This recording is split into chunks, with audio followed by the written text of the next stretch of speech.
আজকে আমরা দেখব আমরা কিভাবে ফেসবুক, ইনস্টাগ্রাম অথবা অন্য কোনো সোশ্যাল মিডিয়ার জন্য সুন্দর করে একটি ফটো ডিজাইন করতে পারি বা একটি পোস্টের জন্য ছবিটি তৈরি করতে পারি।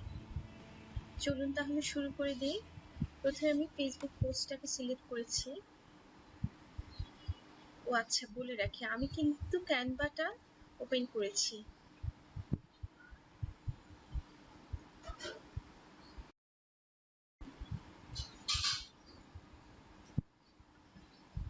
লোড হচ্ছে, একটু সময় নিচ্ছে।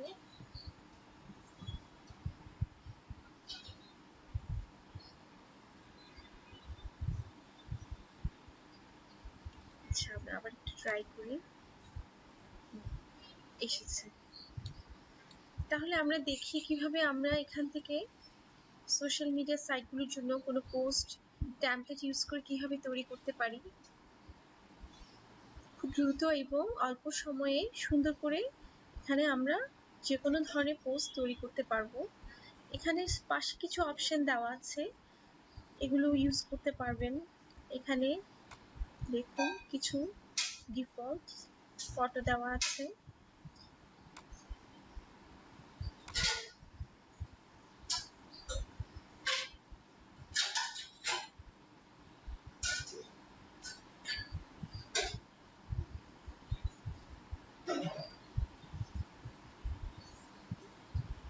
সময় নিচ্ছে, একটু লোড করতে সময় লাগছে। এসেছে। আচ্ছা, এখানে আমি ক্লিক করে আমরা বিভিন্ন টেক্সটের ফরম্যাটগুলো দেখছি। কিছু টেমপ্লেট দেওয়া আছে, এগুলো চেঞ্জ করে আমরা আমাদের টপিক অনুযায়ী আমরা টেক্সটগুলো লিখতে পারবো। তাহলে আমরা একটি টেমপ্লেট ইউজ করি, দেখি কি করা যায়। ফেসবুক পোস্টের জন্য একটি টেমপ্লেট নিয়ে আমরা একটি বার্থডে টেমপ্লেট চুজ করলাম।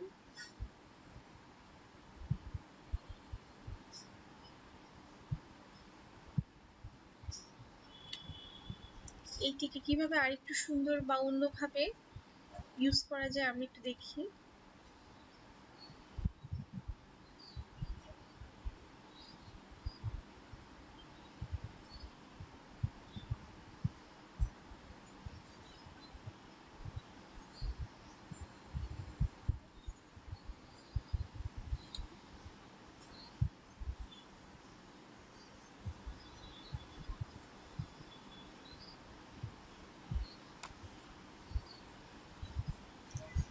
হ্যাঁ, এখানে এটি চলে এসেছে।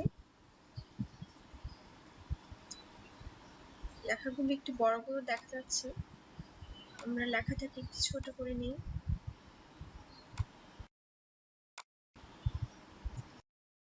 আচ্ছা, 64 দিয়ে দেখি। হ্যাঁ, এখন কি ঠিক আছে। আচ্ছা, এগুলো এখান থেকে আমরা সবগুলো এই ডিজাইনগুলো আমরা চেঞ্জ করে অন্য কিছু অ্যাড করতে পারবো। এগুলো সরিয়ে বা অন্য কোনো কিছু দিতে পারবো। আর পিছনে ব্যাকগ্রাউন্ড এখানে হোয়াইট আছে, আমরা চাইলে অন্য কালার দিয়ে দেখতে পারি কেমন লাগে। হ্যাঁ, এটা দিয়েছি, খারাপ লাগছে না। পার্পলটা দিয়ে দেখি, পিঙ্কটা দিয়ে দেখি।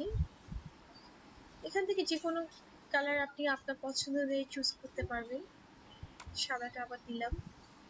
এখানেও কিছু ফ্রি ব্যাকগ্রাউন্ড আছে, সেগুলো ইউজ করা যাবে।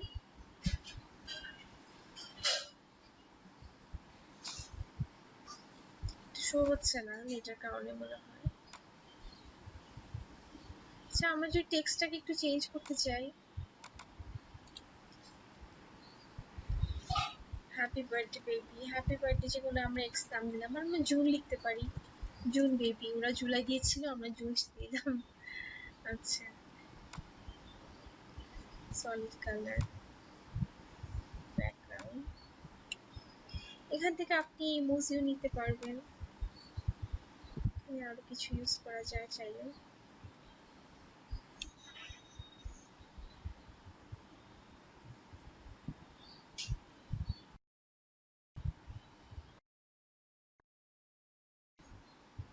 আমি এটা নিচ্ছি।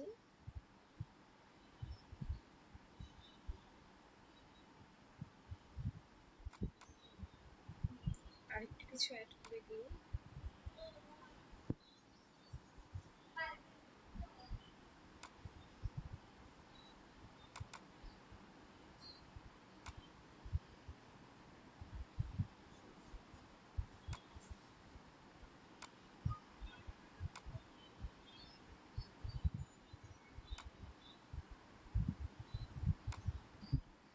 আমি এগুলো পিছনে দিয়ে দিচ্ছি। ব্যাকওয়ার্ড।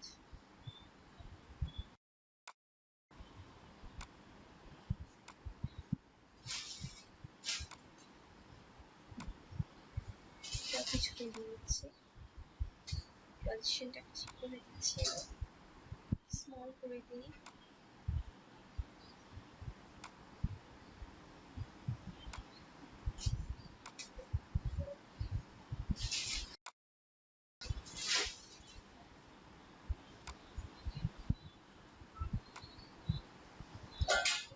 এখন অন্যরকম লাগছে ছবিটি।